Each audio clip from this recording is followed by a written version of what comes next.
A poeira fina de uma cidade esquecida pelo tempo flutuava no ar, dançando sob a luz impiedosa do sol do sertão. Ali, as ruas de paralelepípedo guardavam as histórias de gerações, e os casarões antigos, com suas varandas de ferro forjado, eram testemunhas silenciosas de promessas e honras que valiam mais que a própria vida. Em meio a essa beleza bucólica e rígida, uma casa se destacava pelo seu silêncio opressor. Era a residência do Major Arthur, um lugar que um dia fora símbolo de orgulho militar e que agora se tornara um santuário de dor e isolamento. As janelas, quase sempre fechadas, pareciam olhos cansados, e a pintura descascada da fachada refletia a alma de seu morador, um herói de guerra que a própria guerra havia quebrado por dentro, confinando-o a uma escuridão tão profunda quanto a daquela sala de estar. O som de batidas firmes na pesada porta de madeira quebrou a monotonia da tarde. O eco ressoou pela casa vazia, um chamado indesejado do mundo exterior. Arthur manobrou sua cadeira de rodas com a eficiência resignada de quem já dominava cada centímetro daquele chão. Ao abrir a porta, a luz do sol o cegou por um instante, forçando-o a semicerrar os olhos. À sua frente estava o Sr. Joaquim, um lavrador de rosto sulcado pelo sol e pela preocupação. E ao seu lado, quase escondida, uma figura miúda. Era Luana, sua filha de 15 anos. Ela vestia um vestido simples, de um tecido barato, mas seus olhos, grandes e profundos, carregavam uma força que contrastava com sua aparente fragilidade. O ar ficou pesado, carregado com o peso de um acordo selado por homens, onde o destino de uma menina era apenas uma cláusula. Sr. Joaquim não ousou encontrar o olhar do major. Com a voz baixa e formal, como se cumprisse um ritual doloroso, ele proferiu as palavras que selariam o destino de sua filha. Major Arthur, eu a trouxe. Conforme o nosso trato, ela agora cuidará da casa e do senhor. A frase pairou no ar, fria e definitiva. Arthur observou a menina, que mantinha o olhar fixo no chão. Sentiu uma onda de irritação misturada a uma pena amarga. Ela era mais um lembrete de sua dependência, um espelho de sua própria fragilidade. Ele se preparou para o que viria a seguir. As lágrimas, o medo, talvez uma súplica silenciosa ou um ato de rebeldia infantil. Era o que ele esperava, é o que a situação exigia, uma vítima sendo entregue ao seu carrasco, um herói quebrado que já não salvava ninguém, nem a si mesmo. Mas o choro não veio. Em vez disso, Luana lentamente ergueu o rosto e seu olhar encontrou o de Arthur pela primeira vez. Não havia medo, nem raiva, apenas uma serenidade desconcertante. Seus lábios se moveram, e uma voz suave, porém incrivelmente firme, cortou o silêncio tenso da soleira da porta. Eu sei cuidar do Senhor, ela disse. E então acrescentou a frase que desmoronou todas as defesas que Arthur havia construído ao redor de si. Eu esperei por isso. A sinceridade em sua voz, a ausência total de hesitação, o atingiu como um golpe. Ele, o homem que se via como um fardo, era, aos olhos daquela menina, um destino aguardado. Naquele instante, a escuridão de sua casa foi invadida não pela luz do sol, mas pela centelha de uma esperança que ele não sabia que existia. Os primeiros dias de Luana na casa do Major Arthur foram uma coreografia silenciosa. Ela se movia com uma eficiência que beirava a reverência, não como uma empregada, mas como a guardiã de um lugar sagrado. As janelas, antes seladas contra o mundo, foram abertas, e a luz do sol, pela primeira vez em anos, ousou tocar os móveis cobertos por uma fina camada de poeira e esquecimento. Arthur observava de sua cadeira um espectador cético em seu próprio lar. Ele notava como ela não o tratava com pena, mas com um respeito prático. Não havia hesitação em suas mãos quando o ajudava, nem constrangimento em seu olhar. Para ela, sua condição era apenas um fato, não uma tragédia. E naquele silêncio funcional, algo começou a mudar. O ar pesado da casa começou a se dissipar, molécula por molécula. Ela trouxe vida de volta, não apenas aos cômodos, mas também ao pequeno jardim nos fundos, que se tornara um cemitério de plantas secas. Com uma paciência infinita, Luana podava os galhos mortos, revirava a terra ressequida e regava as raízes que ainda teimavam em existir. Arthur a via da janela da sala, suas mãos pequenas e firmes, trabalhando a terra com uma dedicação que ele não compreendia. Ela cantarolava baixinho, melodias simples que se misturavam ao som do vento e quebravam a monotonia de seus dias. Ele, que havia se acostumado ao som de sua própria respiração e ao ranger das rodas de sua cadeira, agora tinha a trilha sonora de uma esperança que não havia pedido, mas que, secretamente, começava a se sentir grato por ter chegado sem ser convidada. Certa tarde, enquanto organizava uma velha estante de livros, Luana encontrou um porta-retrato empoeirado, virado contra a parede. Com delicadeza, ela o limpou com a barra de seu vestido, revelando a imagem de um jovem Arthur, altivo em seu uniforme militar, o olhar firme e cheio de um futuro que a guerra roubaria. Ela não o colocou de volta. Em vez disso, segurou-o por um longo momento, seus dedos traçando a moldura de prata, como se tocasse uma relíquia. Um sorriso mínimo, quase imperceptível, curvou seus lábios. Arthur, que a observava da porta, sentiu uma pontada de algo que não era irritação, mas uma curiosidade dolorosa. Ele viu em seu gesto não a admiração por um herói, mas um carinho íntimo e antigo, um segredo guardado em um simples olhar. Naquela noite, ele não conseguiu conter a pergunta. Por que olha para aquela foto daquele jeito? Sua voz soou mais ríspida do que pretendia. Luana não se assustou. Ela ergueu o rosto da costura que fazia sob a luz do abajur e o encarou com sua serenidade habitual. Porque eu me lembro desse homem, disse ela simplesmente. Eu era criança e o via passar em frente à minha casa. Minha varanda dava para a rua principal. Eu achava que era o homem mais forte do mundo. A confissão era desprovida de qualquer artifício, uma memória pura que viajava no tempo e aterrissava no meio daquela sala escura, explicando o inexplicável. Arthur ficou em silêncio, o peso daquele olhar infantil de anos atrás recaindo sobre seus ombros, agora cansados. A pequena cidade, no entanto, não via a pureza daquela memória. Via apenas o escândalo. Nas idas de Luana à venda para comprar mantimentos, os cochichos a seguiam como uma sombra. Olha lá a menina que o pai vendeu pro aleijado, diziam as mulheres, escondendo a boca com as mãos. Os homens a olhavam com uma mistura de pena e malícia. Cada palavra era uma pedra atirada contra a dignidade que ela tentava construir naquela casa. Ela nunca respondia, nunca deixava uma lágrima escapar em público. Mas Arthur via a tensão em seus ombros quando ela voltava, a forma como suas mãos tremiam levemente ao guardar as compras. A crueldade do mundo exterior invadia seu refúgio. É impressionante como o julgamento alheio pode ferir mais do que qualquer arma.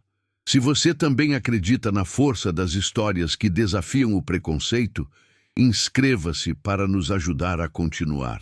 Aquelas palavras envenenavam Arthur mais do que a própria Luana. Em cada cochicho, ele ouvia a confirmação de seus piores medos. Ele era um fardo, um monstro egoísta que havia aprisionado uma menina em sua vida quebrada. A vergonha o consumia.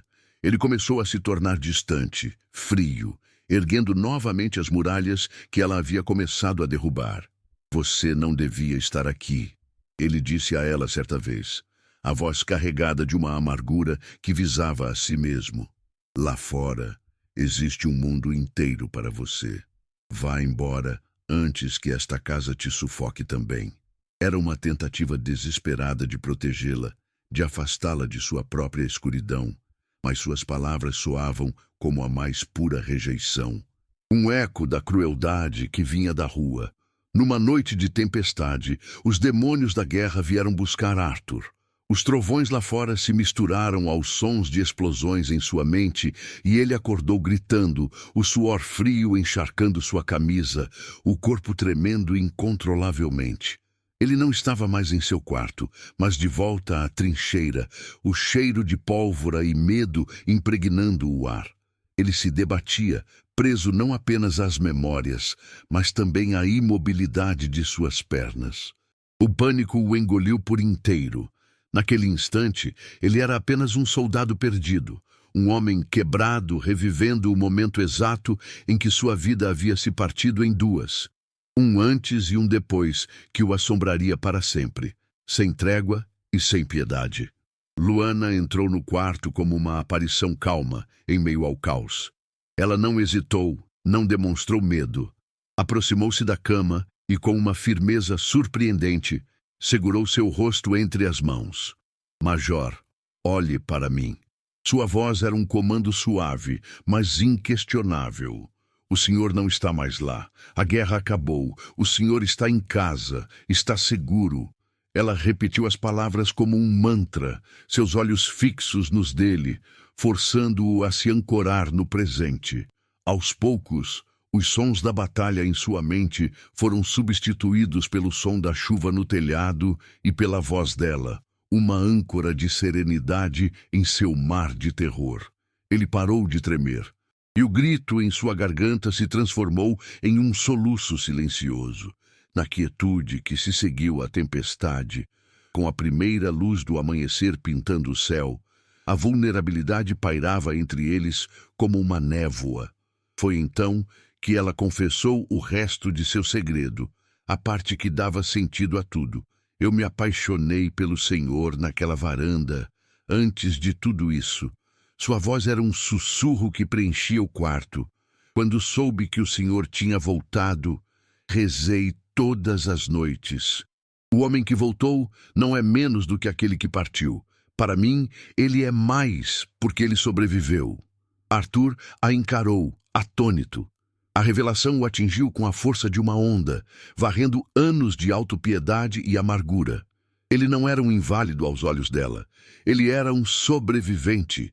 Ele era o seu herói, não pelo que fez, mas por ter voltado. Aquele momento foi uma fratura no tempo. O instante em que a escuridão de Arthur finalmente encontrou um ponto de luz inabalável. Uma única pessoa, com a força de sua verdade, pode reconstruir um mundo inteiro. É por isso que continuamos a contar essas histórias, para lembrar que a esperança pode vir da forma mais inesperada. A sua inscrição no canal é o que nos permite continuar compartilhando relatos que, como este, podem mudar a forma como vemos a vida. Ele percebeu que, por todo aquele tempo, esteve lutando contra a guerra errada. Seu verdadeiro inimigo não era a memória da batalha, mas a crença de que não era mais digno de amor, de vida, de um futuro. A partir daquela noite, uma mudança sutil, porém profunda, se instalou na dinâmica da casa. Arthur começou a se permitir viver novamente, não por obrigação, mas por um desejo crescente de ser o homem que Luana via nele. Ele pedia que ela lesse os jornais em voz alta, e eles discutiam as notícias do mundo como dois velhos amigos. Ele a ensinou a jogar xadrez, e a concentração dela o fascinava. Ele começou a notar os detalhes, a fita colorida que ela usava no cabelo, o jeito como seus olhos brilhavam quando falava das plantas no jardim, a força contida em seu sorriso. Ele estava se apaixonando não pela menina que o admirava, mas pela mulher incrivelmente forte que ela estava se tornando diante de seus olhos. A casa, antes um mausoléu, transformou-se em um lar. O cheiro de poeira foi substituído pelo aroma de café fresco e de bolo assando no forno. As conversas preencheram o silêncio e risadas ocasionais, ainda tímidas, ecoavam pelos corredores.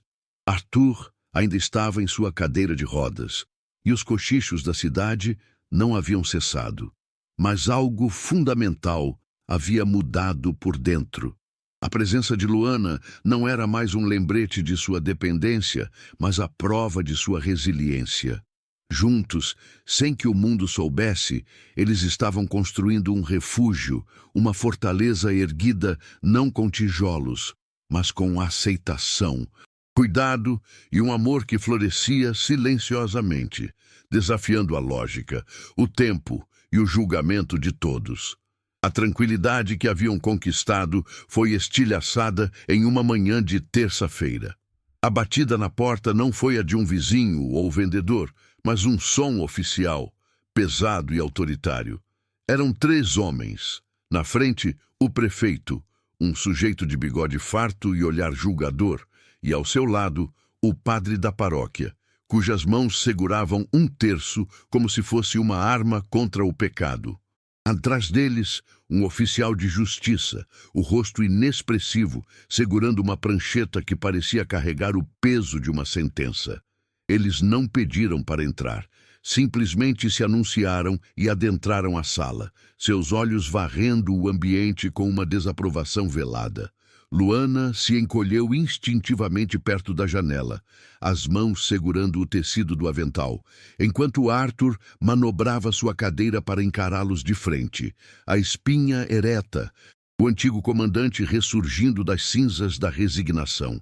O prefeito foi o primeiro a falar, a voz untada por uma falsa preocupação que não enganava ninguém.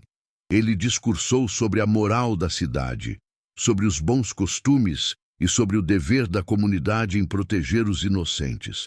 Mencionou os boatos lamentáveis e a situação inadequada de uma jovem vivendo sob o teto de um homem solteiro, especialmente um em sua condição delicada.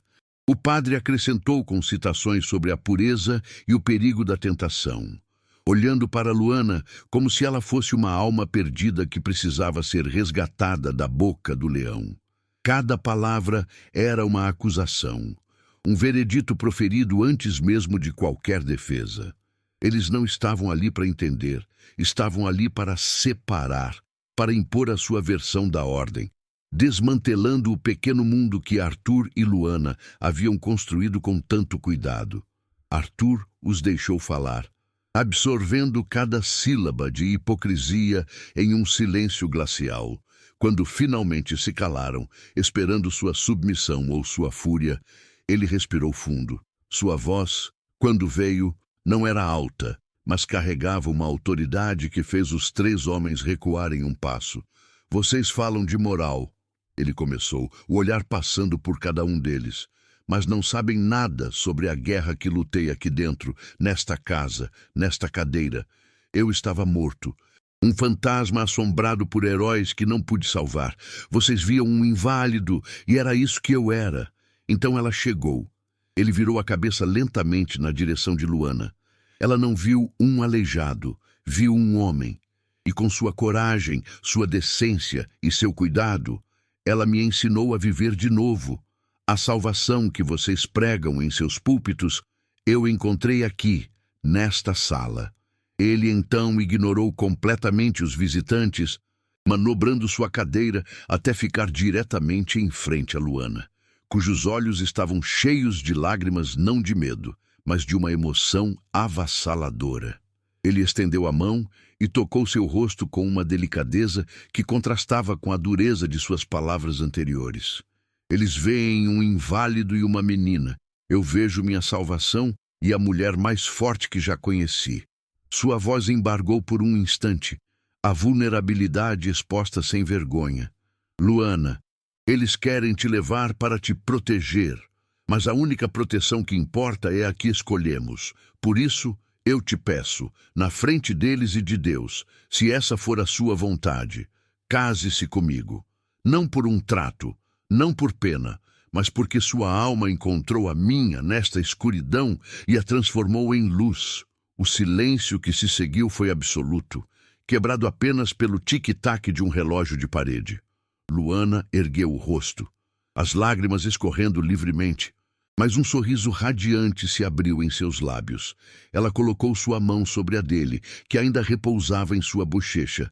Sim, disse ela, a voz clara e firme, um voto que ecoou mais alto que qualquer sermão ou decreto. Eu aceito, eu sempre aceitei. A simplicidade de sua resposta foi uma arma definitiva. O prefeito, o padre e o oficial se entreolharam, desarmados. Sua autoridade moral, construída sobre a presunção e o cochicho, se dissolveu diante da força inegável de um amor declarado publicamente. Sem mais nada a dizer, eles se viraram e saíram, derrotados não por um argumento, mas pela verdade. A porta se fechou atrás deles, selando o mundo lá fora e deixando para dentro apenas a promessa de um futuro que eles mesmos haviam acabado de escolher. O casamento não foi um evento para a cidade, mas um pacto para eles mesmos, celebrado na sala de estar, que testemunhara tanto a escuridão quanto a redenção. Com as janelas abertas e o jardim recém-florido como pano de fundo, eles trocaram votos que não eram promessas de um futuro perfeito, mas o reconhecimento de um presente construído com coragem e aceitação. A casa, antes um mausoléu de memórias de guerra, transformou-se definitivamente em um lar. As paredes que antes ecoavam solidão, agora absorviam o som de conversas, o cheiro de comida caseira e, acima de tudo, a melodia constante da presença um do outro. A antiga residência do Major Arthur, o herói quebrado, renasceu como o lar de Arthur e Luana, um santuário erguido não sobre o passado, mas sobre a decisão mútua de que o amor era um alicerce forte o suficiente para sustentar qualquer futuro. A transformação de Arthur foi a mais visível para a pequena cidade. A cadeira de rodas deixou de ser o centro de sua identidade para se tornar apenas uma ferramenta de sua locomoção. Ele transformou o Jardim dos Fundos, onde Luana havia ressuscitado as plantas, em um campo de treinamento improvisado. Ali, reunia os jovens rapazes da cidade, muitos deles sem rumo ou perspectiva, e usava sua experiência militar não para ensinar a combater, mas para ensinar a viver. Ele lhes ensinava disciplina, honra e, o mais importante, resiliência. Mostrava a eles que a verdadeira força não estava na capacidade de evitar as quedas, mas na dignidade de se levantar depois delas, não importando quão quebrado se estivesse. Ele não formava soldados para a guerra, mas homens para a vida, tornando-se o líder comunitário que a cidade precisava, não mais pelo seu passado heróico, mas por sua sabedoria presente. Luana, por sua vez, floresceu sob o sol que ela mesma deixara entrar. Com o incentivo de Arthur, ela retomou os estudos que haviam sido interrompidos. Sua inteligência prática e sua empatia natural a tornaram a alma dos projetos que eles iniciaram juntos. Eles criaram uma pequena fundação para apoiar as famílias de outros veteranos da região, oferecendo não apenas ajuda financeira, mas também um ombro amigo e a prova viva de que era possível encontrar um novo propósito após o trauma. Luana era a administradora, o coração pulsante que transformava as ideias de Arthur em realidade, organizando eventos, gerenciando os recursos e acolhendo cada pessoa que batia à porta deles. A menina que fora entregue como parte de um trato se tornara uma mulher que redefinia o destino de muitos, provando que sua força silenciosa era capaz de mover montanhas. Com o passar dos anos, a história de Arthur e Luana deixou de ser um escândalo para se tornar uma lenda local. A casa do Major, antes um ponto de cochichos maldosos, tornou-se um marco de esperança, um lugar onde as feridas eram compreendidas e a resiliência era celebrada. Eles não tiveram filhos de sangue, mas se tornaram pais e mães de uma comunidade inteira, mostrando que a família se constrói com laços de cuidado e respeito. O amor deles, nascido na admiração de uma varanda e fortalecido na escuridão de uma sala, tornou-se um farol. A jornada deles nos ensina que as feridas mais profundas podem, de fato, se tornar as maiores fontes de força. É para que legados como o de Arthur e Luana nunca se percam que pedimos sua inscrição, pois cada novo apoio nos dá a chance de continuar contando histórias sobre como o amor pode, silenciosamente, reconstruir um mundo.